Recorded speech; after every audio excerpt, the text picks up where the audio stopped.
കാറ്റത്തെ കിളിക്കൂടിയിലെ ഒരു അപ്കമിങ് എപ്പിസോഡിലേക്ക് എല്ലാവർക്കും സ്വാഗതം. അങ്ങനെ നമ്മുടെ നിധിയുടെ സങ്കടം കണ്ട് സുഭാഷ് ഏട്ടന് സഹിക്കാൻ കഴിയുന്നില്ല. നിധി ജോലിക്ക് പോകുന്ന സമയത്ത് നാട്ടുകാരെല്ലാവരും ഈ 5 ആണുങ്ങൾ താമസിക്കുന്ന സ്ഥലത്ത് ഒരു പെൺകുട്ടി മാത്രം താമസിക്കുന്നു എന്നൊക്കെ പറഞ്ഞ് കളിയാക്കുവാണ്. ഇത് കേട്ട് നിധിക്ക് വളരെ വിഷമം തോന്നുന്നുണ്ട്. അവൾ വീട്ടിൽ വന്ന് കരഞ്ഞ് സങ്കടം പറയുന്നൊക്കെ ഉണ്ട്. ഇത് കേട്ട് സുഭാഷ് ഏട്ടന് ആകെ വിഷമം തോന്നുവാണ്. അങ്ങനെ സുഭാഷ് ഏട്ടൻ ഒരു തീരുമാനമെടുക്കുന്നു. തങ്ങൾ 4 പേരും ഈ വീട്ടിൽ നിന്നും വേറൊരു വീട്ടിലേക്ക് താമസം മാറുക. സുധീഷും നമ്മുടെ നിധിയും ഈ വീട്ടിൽ തന്നെ താമസിക്കട്ടെ. ഇത് മറ്റുള്ളവരോടൊക്കെ സംസാരിക്കുന്നുണ്ട് ഇതിനെപ്പറ്റി സുഭാഷ്. ഹരീഷിനും നികേഷിനും വളരെ വിഷമം തോന്നുന്നുണ്ട്. എന്നാൽ സുധീഷ് ഇക്കാര്യത്തിൽ സന്തോഷിക്കുകയാണ്. തങ്ങൾ മാത്രമായിട്ടുള്ളൊരു നിമിഷം അത് സുധീഷ് വളരെ ആഗ്രഹിക്കുന്നുണ്ടല്ലോ. അതുകൊണ്ട് തന്നെ സുധീഷിന് വളരെ സന്തോഷമുള്ള കാര്യമാണ്. അങ്ങനെ സുഭാഷ് ഏട്ടൻ രാവിലെ തന്നെ നിധിയോട് ഇക്കാര്യം പറയാൻ വേണ്ടി ഹാളിൽ അങ്ങനെ നിന്ന് നിൽക്കുകയാണ്, നിധി വരുന്നതും കാത്ത്. ഇത് കണ്ട് ഹരീഷും നികേഷും ഒക്കെ ചോദിക്കുന്നുണ്ട്, സുഭാഷ് ഏട്ടാ, ഏട്ടത്തിയോട് ഇക്കാര്യം ഇന്ന് തന്നെ പറയുമോ? പിന്നെ പറയാതെ, ഞാൻ ഇന്ന് എന്തായാലും നിധിയോട് ഇത് പറയും. അവൾ വരുന്നതും കാത്താണ് ഞാൻ ഈ നിൽക്കുന്നതെന്ന് പറയുവാണ്. അങ്ങനെ നിധി റൂമിൻ്റെ ഡോറ് തുറന്ന് ഹാളിലേക്ക് വരികയാണ്. എന്താ സുഭാഷ് ഏട്ടാ എന്ന് ചോദിക്കുമ്പോൾ, അല്ല മോള് ചായ കുടിച്ചോ എന്ന് ചോദിക്കുകയാണ്. അതെന്താ, ഏട്ടനല്ലേ എനിക്ക് രാവിലെ തന്നെ ചായ തന്നത്. എന്നാൽ പലഹാരം കഴിച്ചോ എന്ന് ചോദിക്കുമ്പോൾ, പലഹാരവും ഞാൻ കഴിച്ചല്ലോ. എന്താ ഇതൊക്കെ മറന്നു പോയോ? എന്താ ഇങ്ങനെയൊക്കെ പരസ്പര ബന്ധമില്ലാതെ സംസാരിക്കുന്നതെന്ന് ചോദിക്കുന്നുണ്ട് നിധി. എന്നാൽ സുഭാഷ് ഏട്ടന് കാര്യം പെട്ടെന്ന് നിധിയോട് പറയാൻ കഴിയുന്നില്ല. അതുകൊണ്ടാണ് ചായ കുടിച്ചോ എന്നൊക്കെ ചോദിച്ചുകൊണ്ട് ഇങ്ങനെ നിൽക്കുന്നത്. പെട്ടെന്ന് സുഭാഷ് ഏട്ടൻ പറയുന്നുണ്ട്, എനിക്ക് മോളെ നിന്നോടൊരു കാര്യം പറയാനുണ്ട്. അതിനെന്താ ഏട്ടൻ പറഞ്ഞോളൂ. അല്ല മോളെ, ഇന്നലത്തെ കാര്യം സംഭവങ്ങൾ കണ്ടില്ലേ, അതുകൊണ്ട് എനിക്ക് ഒരുപാട് വിഷമം തോന്നി. മോളുടെ വിഷമം കണ്ടിട്ടാണ് എനിക്ക് സഹിക്കാൻ കഴിയാത്തത്. ഇത് കേട്ടത് നിധി പറയുന്നുണ്ട്, അതെല്ലാം കഴിഞ്ഞു പോയില്ലേ സുഭാഷ് ഏട്ടാ, ഇനി അതോർത്ത് എന്തിനാണ് സങ്കടപ്പെടുന്നത്? അല്ല മോളെ, ഇനിയും അങ്ങനെയൊക്കെ സംഭവിച്ചേക്കാം. ഈ നാട്ടുകാർ ഇനിയും പലതും പറയും. ഞങ്ങളോടൊപ്പം മോൾ താമസിക്കുന്നത് കൊണ്ടല്ലേ മോൾക്ക് ഇതൊക്കെ കേൾക്കേണ്ടി വരുന്നത്. അതിനിപ്പോൾ എന്ത് ചെയ്യാനാ സുഭാഷ് ഏട്ടാ എന്ന് ചോദിക്കുമ്പോൾ, മോളെ ഞാൻ അതിനൊരു പോംവഴി കണ്ടിട്ടുണ്ട്. അതിനെക്കുറിച്ച് മോളോട് സംസാരിക്കാൻ വേണ്ടിയാ മോളെ കാത്ത് ഞാൻ ഇത്ര നേരം ഇവിടെ നിന്നത്. എന്താ സുഭാഷ് ഏട്ടാ, കാര്യം പറയൂ എന്ന് നിധി പറയുന്നുണ്ട്. അല്ല, ഞങ്ങളെല്ലാവരും ഈ വീട്ടിൽ നിന്നും പോയാൽ മോൾക്ക് പിന്നെ ഒരു പ്രശ്നം ഉണ്ടാവില്ല. ഇത് കേട്ട് നിധിക്ക് ഒന്നും മനസ്സിലാവുന്നില്ല. അന്തം വിട്ട് സുഭാഷ് ഏട്ടൻ്റെ മുഖത്തേക്ക് തന്നെ നോക്കുകയാണ്. എന്നിട്ട് ചോദിക്കുന്നുണ്ട്, എല്ലാവരും ഈ വീട്ടിൽ നിന്നും പോവാനോ? നിങ്ങൾ എങ്ങോട്ടേക്കാണ് പോകുന്നത്? ഇത് നിങ്ങളുടെ വീടും സ്ഥലവും അല്ലേ സുഭാഷ് ഏട്ടാ, നിങ്ങൾ എവിടെ പോകുന്നു എന്ന് പറയുന്നത്? ഇത് കേട്ട് സുഭാഷ് ഏട്ടൻ പറയുന്നുണ്ട്, അല്ല, ഞങ്ങളെല്ലാവരും മറ്റൊരു വീട്ടിലേക്ക് താമസം മാറുന്നു. മോൾ ഇവിടെ തന്നെ താമസിക്കുന്നു. മോള് മാത്രമല്ല, മോളും സുധീഷും ഇവിടെ തന്നെ ഉണ്ടാവണം. ഇത് കേട്ടാണ് നമ്മുടെ നിധി ഞെട്ടുന്നത്. നിങ്ങൾ എന്തിനാണ് എന്നെ ഇങ്ങനെ കൺഫ്യൂഷൻ ആക്കുന്നത് സുഭാഷ് ഏട്ടാ? നിങ്ങൾ എങ്ങോട്ടേക്കാണ് പോകുന്നതെന്ന് നിധി ചോദിക്കുന്നുണ്ട്. അപ്പോൾ സുഭാഷ് ഏട്ടൻ പറയുന്നുണ്ട്, നിധി, ഞങ്ങൾ അത്ര ദൂരേക്കൊന്നുമല്ല പോകുന്നത്. ഇവിടെ അടുത്ത് എവിടെയെങ്കിലും വാടകയ്ക്കൊരു വീടെടുത്ത് താമസിക്കാമെന്നാണ് ചിന്തിക്കുന്നത്. അപ്പോൾ നിധി മറ്റുള്ളവരോട് ചോദിക്കുന്നുണ്ട്, അല്ല, നിങ്ങളെല്ലാവരും ഈ തീരുമാനം അറിഞ്ഞിട്ടാണോ നിൽക്കുന്നതെന്ന് ചോദിക്കുകയാണ്. അപ്പോൾ ഹരീഷും നികേഷും പറയുന്നുണ്ട്, അത് ഇന്നലെ രാത്രി സുഭാഷ് ഏട്ടൻ ഞങ്ങളോടെല്ലാവരോടും പറഞ്ഞിട്ടുണ്ടായിരുന്നു. പെട്ടെന്ന് സുധീഷ് പറയുന്നുണ്ട്, നിധി, അങ്ങനെയല്ല, സുഭാഷ് ഏട്ടൻ ഇന്നലെ പറഞ്ഞു, പക്ഷേ ഇതിൽ എനിക്ക് ഒരു റോളുമില്ലാട്ടോ. ഞാൻ പറഞ്ഞിട്ടുമല്ല സുഭാഷ് ഏട്ടൻ ഈ തീരുമാനമെടുത്തിരിക്കുന്നത്. നിധി സുഭാഷ് ഏട്ടനോട് ചോദിക്കുന്നുണ്ട്, എന്തിനാ സുഭാഷ് ഏട്ടാ നിങ്ങൾ ഇങ്ങനെ ഒരു തീരുമാനമെടുക്കുന്നത്? അപ്പോൾ സുഭാഷ് ഏട്ടൻ പറയുന്നുണ്ട്, മോളെ, നാളെ റോഡിലൂടെ നടന്നു പോകുമ്പോൾ ആരും നിന്നെ കളിയാക്കാൻ പാടില്ല. അതുകൊണ്ട് ഞാനും അച്ഛനും ഹരീഷും നികേഷും ഇവിടെ നിന്നും പോകും. സുധീഷും നീയും ഈ വീട്ടിൽ തന്നെ താമസിക്കണം. ഇത് കേട്ട് നിധി ചോദിക്കുന്നുണ്ട്, എങ്ങനെ സുഭാഷ് ഏട്ടാ നിങ്ങൾക്ക് ഇങ്ങനെയൊക്കെ പറയാൻ കഴിയുന്നത്? ഞാൻ കറക്റ്റായിട്ടുള്ളൊരു കാര്യമല്ലേ നിധി പറയുന്നതെന്ന് ചോദിക്കുകയാണ്. ഇത് കേട്ട് നിധി പറയുന്നുണ്ട്, ഇതാണോ കറക്റ്റായിട്ടുള്ള കാര്യം? ഈ വീട്ടിൽ ഉത്തരവാദിത്തമുള്ള ഒരാളാണ് സുഭാഷ് ഏട്ടൻ എന്നാണ് ഞാൻ ചിന്തിച്ചിരുന്നത്. അപ്പോൾ നിങ്ങളിങ്ങനെയൊക്കെ പറയാൻ പാടുണ്ടോ? നാട്ടുകാരെന്തെങ്കിലും പറഞ്ഞൊന്ന് വെച്ച് നിങ്ങൾ ഈ വീട് വിട്ട് പോകാൻ നിൽക്കുവാണോ? അതല്ല മോളെ, ഞാൻ പറയുന്ന കാര്യം മോള് മനസ്സിലാക്കുന്ന സുഭാഷ് ഏട്ടൻ പറയുമ്പോഴേക്കും പെട്ടെന്ന് നിധി പറയുന്നുണ്ട്, വേണ്ട സുഭാഷ് ഏട്ടാ, ഒന്നും പറയണ്ട, എനിക്കെല്ലാം മനസ്സിലാവുന്നുണ്ട്. ഇങ്ങനെ നാട്ടുകാർ ഓരോന്നും പറയുന്നതിനനുസരിച്ച് നമ്മളിങ്ങനെ മാറാൻ തുടങ്ങിയാൽ നമ്മളിത് എവിടെ ചെന്ന് അവസാനിക്കും? ദയവ് ചെയ്ത് ഇത് ഇവിടെ വെച്ച് അവസാനിപ്പിച്ചേക്ക് സുഭാഷ് ഏട്ടാ. ഇതൊക്കെ കേട്ട് നമ്മുടെ സുധീഷ് ഇങ്ങനെ ചിന്തിക്കുകയാണ്. അല്ല, ഇവള് എന്നെ പറ്റി എന്താ ഒന്നും പറയാത്തേ എന്നങ്ങ് മനസ്സിൽ ചിന്തിച്ചപ്പോഴേക്കും പെട്ടെന്ന് നിധി പറയാണ്, അല്ല നിങ്ങളെല്ലാവരും ഇവിടെ നിന്ന് പോയിട്ട് എന്നെ ഇവരുടെ കൂടെയാണോ നിർത്താൻ പോകുന്നത് എന്ന് സുധീഷിനെ ചൂണ്ടിക്കാട്ടിക്കൊണ്ടാണ് നിധി ചോദിക്കുന്നത്. ഇവരിവിടെ തനിച്ചാക്കിയിട്ട് നമ്മളെല്ലാവരും ഈ വീട്ടിൽ നിന്നും പോവുകയാണെന്ന് പറയുകയാണെങ്കിൽ ഓക്കെ, അത് ശരിയായ കാര്യമായിരിക്കും. പക്ഷേ ഞാനും അവരും ഈ വീട്ടിൽ തനിച്ച് താമസിക്കുക എന്ന് പറയുന്നത് ഒരിക്കലും നടക്കാത്ത കാര്യമാണ് എന്ന് നിധി പറയുമ്പോൾ സുധീഷിന് സമാധാനമാവുകയാണ്. സുധീഷ് മനസ്സിൽ ചിന്തിക്കുന്നുണ്ട്, ഹോ ഇത് തന്നെയാണ് ഞാൻ പ്രതീക്ഷിച്ച മറുപടി. എന്താ നിധി പറയാത്തതെന്ന് ഞാനിങ്ങനെ ചിന്തിച്ചുകൊണ്ടിരിക്കുകയായിരുന്നു. ഇപ്പോൾ എനിക്ക് സമാധാനമായി. ഇനി ഇക്കാര്യത്തെക്കുറിച്ച് എന്നോട് ആരും സംസാരിക്കണ്ട എന്ന് പറഞ്ഞുകൊണ്ട് നിധി റൂമിലേക്ക് കയറി പോകുന്നുണ്ട്. സുഭാഷ് ഏട്ടൻ ആകെ വിഷമിച്ച് തല താഴ്ത്തി നിൽക്കുകയാണ്. സുധീഷ് പെട്ടെന്ന് സുഭാഷ് ഏട്ടൻ്റെ അടുത്ത് വന്നിട്ട് ചോദിക്കുന്നുണ്ട്, അല്ല സുഭാഷ് ഏട്ടാ, നിങ്ങൾ ഇത്രയും നേരം ഇവിടെ എന്തൊക്കെയാ പറഞ്ഞത്? ഞാൻ നിധിയോട് ഇക്കാര്യം പറയും, നിധിയെ കൊണ്ട് സമ്മതിപ്പിക്കും എന്നൊക്കെ പറഞ്ഞിട്ട് നിധി വന്നപ്പോൾ അവൾ എന്തൊക്കെയോ ഇവിടെ നിന്ന് പറഞ്ഞു. നിങ്ങളതെല്ലാം കേട്ട് നിന്നു, മറുത്തൊരക്ഷരം പറഞ്ഞു. ഇതാണോ നിങ്ങളുടെ കഴിവെന്ന് ചോദിക്കുകയാണ്.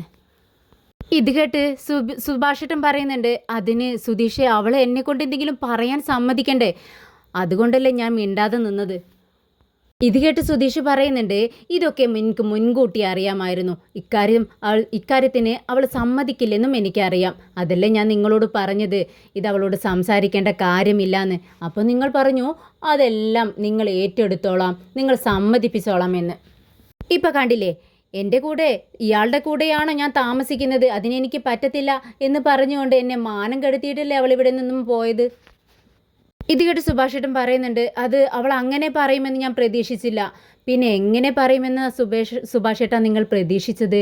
എന്നോടൊപ്പം സുഖമായി ഇവിടെ താമസിച്ചോളാം എന്ന് പറയുമെന്ന് വിചാരിച്ചോ? ഇത് കേട്ട് സുഭാഷേട്ടൻ ഞാൻ അതാണ് വിചാരിച്ചതെന്ന് പറയുന്നു.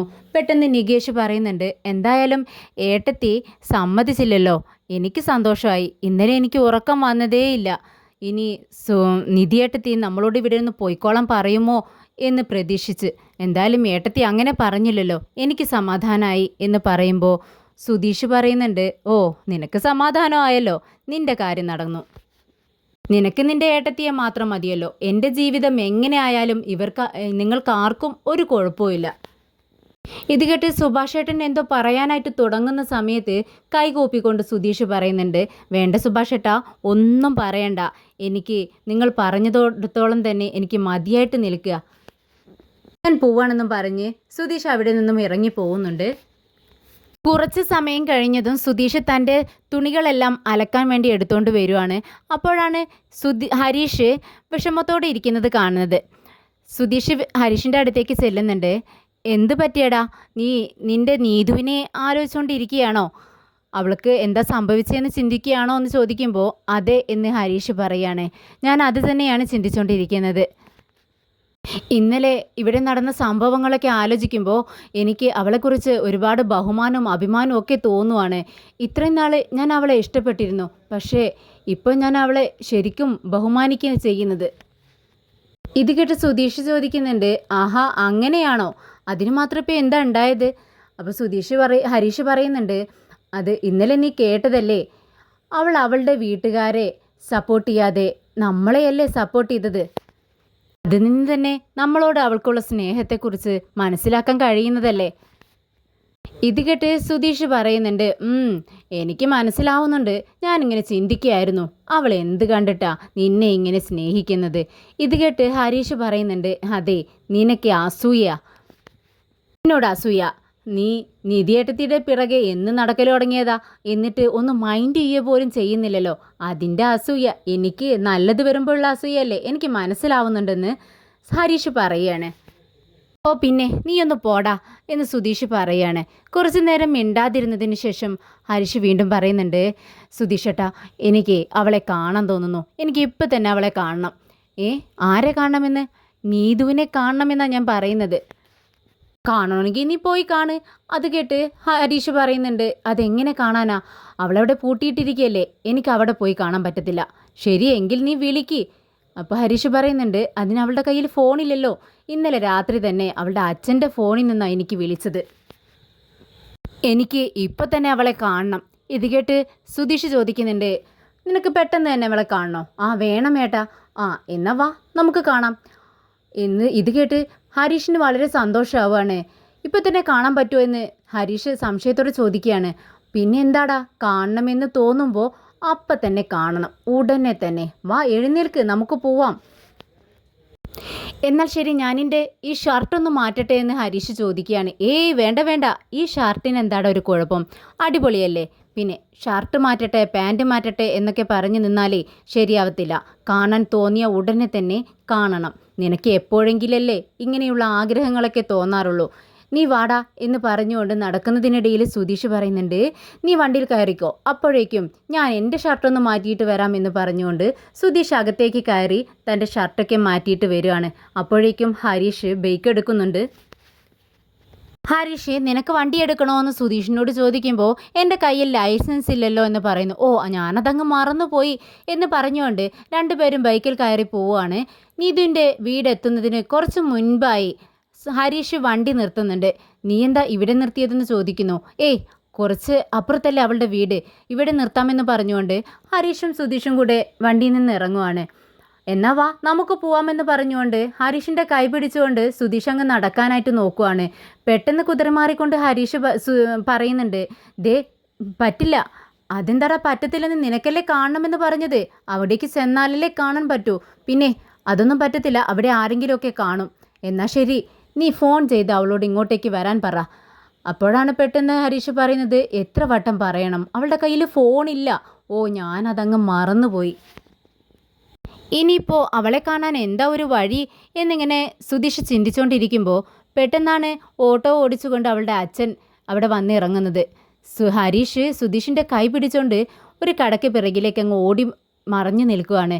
എന്തിനാടാ ഓടുന്നതെന്ന് ചോദിക്കുമ്പോൾ അതാ അവളുടെ അച്ഛൻ അവിടെ വന്നിട്ടുണ്ട് എന്ന് പറഞ്ഞുകൊണ്ട് ഒളിച്ചു നിന്ന് നോക്കുവാണ് ഹരീഷ്. നീതുവിൻ്റെ അച്ഛൻ ഓട്ടോ അവിടെ നിർത്തിക്കൊണ്ട് വീടിനകത്തേക്ക് കയറി പോവുകയാണ്. ഇത് സുധീഷും ഹരീഷും കാണുന്നുണ്ട്. സുധീഷ് ചോദിക്കുന്നുണ്ട്, എന്തായാലും നമ്മൾ ഇവിടെ വരെ എത്തിയതല്ലേ, ഇനി നീതുവിനെ കാണാതെ പോകുന്നത് ശരിയല്ല. അതിനിപ്പോൾ എന്താ ഒരു വഴി എന്ന് ചിന്തിച്ചുകൊണ്ട് നിൽക്കുമ്പോഴാണ് വഴി ഒരു പെൺകുട്ടി നടന്നു വരുന്നത് കാണുന്നത്. പെട്ടെന്ന് സുധീഷ് ആ പെൺകുട്ടിയുടെ അടുത്തേക്ക് ഓടി ചെല്ലുന്നുണ്ട്. ഒന്ന് നിൽക്കാമോ എന്ന് ചോദിക്കുമ്പോൾ പെൺകുട്ടി തിരിഞ്ഞു നോക്കുന്നുണ്ട്. പക്ഷേ സുധീഷിനെ കണ്ടതും ദേഷ്യത്തോടെ അങ്ങ് നടന്ന് നീങ്ങുവാണ്. സുധീഷാണെങ്കിൽ ഓടി അവളുടെ മുന്നിൽ അങ്ങ് കയറി നിൽക്കുവാണ്. എന്നിട്ട് പറയുന്നുണ്ട്, എന്തൊരു ഓട്ടമായത്, ദേ നിങ്ങളെ കാണാൻ എത്ര ഭംഗിയാണെന്ന് പറയാൻ വേണ്ടിയല്ലേ ഞാൻ വിളിച്ചത് എന്ന് പറയുമ്പോൾ ആ പെൺകുട്ടിക്ക് അത് വളരെ ഇഷ്ടമാവുകയാണ്. തന്നെ കാണാൻ വളരെ സ്റ്റൈലുണ്ടെന്നാണല്ലോ പറഞ്ഞിരിക്കുന്നത്. അവൾ പുഞ്ചിരിക്കുന്നുണ്ട്. ഈ ചിരിയുണ്ടല്ലോ അതും അതിമനോഹരം. നിങ്ങൾ ആ സൈഡിൽ നിന്ന് കണ്ടപ്പോൾ എന്തൊരു ഭംഗിയായിരുന്നെന്ന് അറിയാമോ, സൂപ്പറായിട്ടുണ്ട് എന്നൊക്കെ പറയുമ്പോൾ ആ കുട്ടിക്ക് അതങ്ങ് സുഖിക്കുകയാണ്. കുട്ടി ഇങ്ങനെ ചിരിച്ചുകൊണ്ട് നിൽക്കുന്നുണ്ട്. ഇത് തന്നെ തക്കമെന്ന് ചിന്തിച്ചുകൊണ്ട് സുധീഷ് പറയുന്നുണ്ട്, പിന്നെ എനിക്ക് ഒരു ഉപകാരം ചെയ്യാമോ? ആ ചെയ്യാമെന്ന് ആ കുട്ടി പറയുന്നുണ്ട്. അപ്പോൾ സുധീഷ് പറയുന്നുണ്ട്, ദേ ഇവിടെ അടുത്തല്ലേ ആ നീതുവിൻ്റെ വീട്, അത് നിങ്ങൾക്ക് ആ നീതുവിനെ നിങ്ങൾക്ക് അറിയാമോ എന്ന് ചോദിക്കുകയാണ്. ആ എനിക്കറിയാമെന്ന് പറയുന്നുണ്ട്. ശരി, ആ നീതുവിനോട് ഒന്ന് ഇങ്ങോട്ടേക്ക് വരാൻ പറയുമോ എന്ന് ചോദിച്ചപ്പോൾ ആ പെൺകുട്ടിയുടെ മുഖത്ത് ദേഷ്യം വരുവാണ്. ഇത് കണ്ട് സുധീഷിന് മനസ്സിലാവുന്നുണ്ട്. സുധീഷ് പറയുന്നു, അല്ല നിങ്ങൾ എന്താണിപ്പോൾ ചിന്തിക്കുന്നതെന്ന് എനിക്കറിയാം. എന്നെ പറ്റി ഇത്രയും പുകഴ്ത്തി സംസാരിച്ചിട്ട് ഇയാളെന്താ ആ പെൺകുട്ടിയോട് വരാനായിട്ട് പറയുന്നതെന്നല്ലേ ചിന്തിക്കുന്നത്. നിങ്ങൾ തെറ്റിദ്ധരിക്കൊന്നും വേണ്ട. ദാ ആ നിൽക്കുന്നു, അത് എൻ്റെ അനിയനാണ്. എൻ്റെ അനിയന് നീതുവിനെ ഒത്തിരി ഇഷ്ടമാണ്. അവനിക്ക് വേണ്ടിയാണ് നീതുവിനോട് ഇങ്ങോട്ടേക്ക് വരാൻ പറഞ്ഞത്. അവർക്ക് കുറച്ച് സംസാരിക്കാനുണ്ട്. പിന്നെ ഞാൻ സിംഗിളാ കേട്ടോ എന്ന് പറയുകയാണ്. ഇത് കേട്ടപ്പോൾ ആ കുട്ടി ചിരിക്കുന്നുണ്ട്. ഉടനെ തന്നെ സുധീഷ് പറയുന്നുണ്ട്, ശരി അവരോട് ചെന്ന് പറയുന്ന സമയത്ത് അവരുടെ ഫ്രണ്ട് വന്നിട്ടുണ്ടെന്ന് മാത്രം പറഞ്ഞാൽ മതി. അതും ആൺകുട്ടികളാണ് വന്നിരിക്കുന്നതെന്ന് പറയരുത്, പെൺകുട്ടികളാണെന്ന് പ്രത്യേകം പറയണം. എന്താ ഓക്കെ അല്ലേ എന്ന് ചോദിക്കുമ്പോൾ ശരി ഞാൻ വിളിച്ചിട്ട് വരാമെന്ന് പറഞ്ഞുകൊണ്ട് ആ കുട്ടി അവിടെ നിന്നും പോവുകയാണ്. അതിനുശേഷം ഹരീഷ് സുധീഷിൻ്റെ അടുത്തേക്ക് വരികയാണ്. അല്ല നീ എന്തൊക്കെയാ പെൺകുട്ടിയോട് പറഞ്ഞത്, ഇതിൻ്റെ വല്ല കാര്യവുമുണ്ടോ? ഇത് കേട്ട് സുധീഷ് പറയുന്നുണ്ട്, എടാ നമ്മുടെ കാര്യം നടക്കണമെങ്കിലേ ഇങ്ങനെയൊക്കെ പറയണം, അല്ലാതെ ആ കുട്ടിയോട് പോയിട്ട് ആ നീതുവിനെ വിളിച്ചിട്ട് വാന്ന് എനിക്ക് പറയാൻ പറ്റുമോ? അതിനു വേണ്ടിയല്ലേ ഞാൻ കുറച്ച് അഭിനയിച്ചത്. ഇത് കേട്ട് ഹരീഷ് പറയുന്നുണ്ട്, നീ എന്താ അവളോട് പറഞ്ഞത്, നീ സിംഗിൾ ആണെന്നല്ലേ? എന്തിനാ ഇങ്ങനെ നുണ പറയുന്നത്? നിന്റെ വിവാഹം കഴിഞ്ഞതല്ലേ എന്ന് പറയുമ്പോൾ സുധീഷ് പറയുന്നുണ്ട്, എടാ ഞാനതൊക്കെ വെറുതെ പറഞ്ഞതല്ലേ, അവളെ ഒന്ന് സുഖിപ്പിക്കാൻ വേണ്ടി. എന്നാലും ഇതിത്തിരി ഓവറാണ്, ഇനി മേലാൽ ഇങ്ങനെ പറയരുതെന്ന് ഹരീഷ് പറയുന്നുണ്ട്. ഇതേ സമയം ആ പെൺകുട്ടി നീതു നീതു എന്ന് വിളിച്ചുകൊണ്ട് നീതുവിൻ്റെ വീട്ടിലേക്ക് കയറി ചെല്ലുന്നുണ്ട്. കിച്ചണിൽ അവളുടെ അമ്മ നിൽക്കുന്നുണ്ട്. ആരാടി സുമതി അതെന്ന് ചോദിക്കുകയാണ് നീതുവിൻ്റെ അമ്മ. ഉടനെ തന്നെ ആ പെൺകുട്ടി പറയുന്നുണ്ട്, അത് നീതുവിനെ കാണാൻ ഒരാളവിടെ വന്നിട്ടുണ്ട്. ആരാണ് നീതുവിൻ്റെ അമ്മ ചോദിക്കുമ്പോൾ, അത് പേര് ഞാൻ ചോദിച്ചു, എന്തോ അവർ പറഞ്ഞു, എനിക്ക് അറിയില്ല, പേര് ഞാൻ മറന്നുപോയി ചേച്ചി, നീതുവിനെ കാണാൻ വേണ്ടി അവളുടെ ഫ്രണ്ട് തന്നെയാണെന്ന് പറയുന്നു. ഇത് കേട്ട് നീതു എന്ന് അമ്മ ഉറക്കെ വിളിക്കുകയാണ്. അത് കേട്ട് നീതു അങ്ങോട്ടേക്ക് വരുന്നുണ്ട്. എന്താണെന്ന് ചോദിക്കുമ്പോൾ, നിൻ്റെ ഫ്രണ്ട് നിന്നെ കാണാൻ വന്നിരിക്കുന്നു, ആരാണെന്ന് നോക്കെന്ന് പറയുകയാണ്. ഫ്രണ്ടോ എന്ന് ചോദിച്ചുകൊണ്ട് നീതു പെട്ടെന്ന് പുറത്തേക്ക് ഇറങ്ങുവാണ്. ഉമ്മറത്ത് നിന്ന് പുറത്തേക്ക് നോക്കുന്ന സമയത്ത് റോട്ടിൽ നമ്മുടെ ഹരീഷും നികേഷും നിൽക്കുന്നത് നീതു കാണുന്നുണ്ട്. അവരെ കണ്ടതും അവൾക്ക് സന്തോഷമാവുകയാണ്. നീതു പെട്ടെന്ന് തന്നെ അകത്തേക്ക് ഓടി ചെല്ലുകയാണ്. എന്നിട്ട് അമ്മയോട് പറയുന്നുണ്ട്, അമ്മേ അതെൻ്റെ കൂട്ടുകാരി രേവതിയാണ്, എന്നോടൊപ്പം പഠിച്ച എൻ്റെ ഫ്രണ്ട്. അവളിന്ന് വരാമെന്ന് പറഞ്ഞിട്ടുണ്ടായിരുന്നു, പക്ഷേ വീട് അറിയാത്തത് കൊണ്ട് അവിടെ നിൽക്കുവാണ്. ഞാൻ പോയി കൂട്ടിക്കൊണ്ടുവരാമെന്ന് പറഞ്ഞ് പെട്ടെന്ന് പുറത്തേക്ക് ഇറങ്ങാൻ വേണ്ടി നിൽക്കുവാണ്. പെട്ടെന്ന് അമ്മ വിളിക്കുന്നുണ്ട്, നീതു വേണ്ട, റോട്ടിൽ നിന്ന് സംസാരിക്കുകയാണോ ചെയ്യേണ്ടത്? അല്ല, നിൻ്റെ ഫ്രണ്ടല്ലേ, ഇങ്ങോട്ടേക്ക് അകത്തേക്ക് കൂട്ടിക്കൊണ്ടുപോവാ, എന്നിട്ട് ഇവിടെ നിന്ന് സംസാരിച്ചാൽ മതി, റോഡിൽ നിന്ന് സംസാരിക്കുന്നത് അത്ര നല്ല കാര്യമല്ല. ഇത് കേട്ട് നീതു ഒന്ന് മടിച്ചെങ്കിലും പറയുന്നുണ്ട്, ശരി അങ്ങനെ തന്നെ ചെയ്യാം അമ്മേ, ഞാനിപ്പോൾ വരാമെന്നും പറഞ്ഞുകൊണ്ട് പുറത്തേക്ക് ഇറങ്ങുവാണ്. നീതു ഓടി വരുന്നത് ദൂരെ നിന്ന് സുധീഷ് കാണുന്നുണ്ട്. ഡാ ഹരീഷെ നോക്ക്, ദാ വരുന്നു നീതു എന്ന് പറയുമ്പോൾ ഹരീഷ് അങ്ങോട്ടേക്ക് നോക്കുകയാണ്. ഹായ് എന്ന് പറഞ്ഞുകൊണ്ട് ഹരീഷ് കൈവീശി കാണിക്കുന്നുണ്ട്. നീതു ആണെങ്കിൽ പേടിച്ചാണ് വരുന്നത്. ഇടയ്ക്കിടയ്ക്ക് പിറകോട്ട് തിരിഞ്ഞു നോക്കുന്നുണ്ട്, അമ്മ വരുന്നുണ്ടോ എന്നാണ് അവൾ നോക്കുന്നത്. എന്നിട്ട് ചിരിച്ചുകൊണ്ട് ഹരീഷിൻ്റെ അടുത്തേക്ക് ഓടി വരികയാണ്. നീ എന്താ ഇവിടെ ഹരീഷ് എന്ന് ചോദിക്കുമ്പോൾ, എനിക്ക് നിന്നെ കാണാൻ തോന്നി അതുകൊണ്ട് വന്നതാണെന്ന് പറയുന്നു.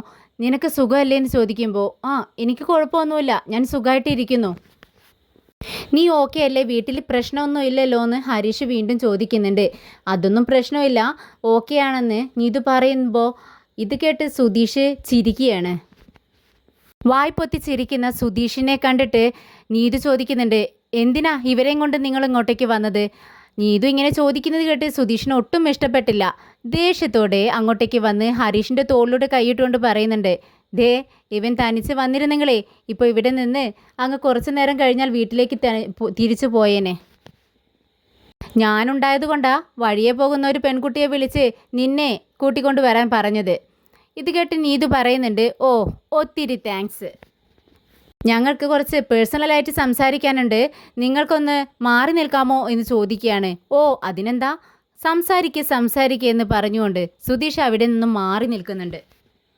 നീതു നിനക്ക് സുഖമല്ലേ എന്ന് ചോദിച്ചതും പെട്ടെന്ന് നീതു ഹരീഷിനെ അങ്ങ് കെട്ടിപ്പിടിക്കുകയാണ്.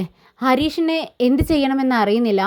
പെട്ടെന്ന് തൻ്റെ കൈകൾ കൊണ്ട് നീതുവിനെ വട്ടം പിടിക്കുന്നുണ്ട് ഹരീഷ്. എന്നിട്ട് ചോദിക്കുന്നുണ്ട്, നീതു നീ എന്താ ഈ കാണിക്കുന്നത്? മാറി നിൽക്കുക, ആരെങ്കിലും കാണും. ഇത് കേട്ട് നീതു പറയുന്നുണ്ട്, കാണട്ടെ, നിന്നെ കാണാതെ ഞാൻ എത്രത്തോളം വിഷമിച്ചിരിക്കുകയായിരുന്നു നിനക്കറിയാമോ?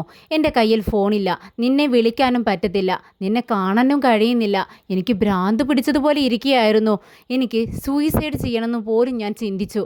ഇത് കേട്ട് നീതു നീ എന്തൊക്കെയായി പറയുന്നത്, മിണ്ടാതിരുന്നോ എന്ന് പറയുകയാണ് സ്നേഹത്തോടെ ഹരീഷ്.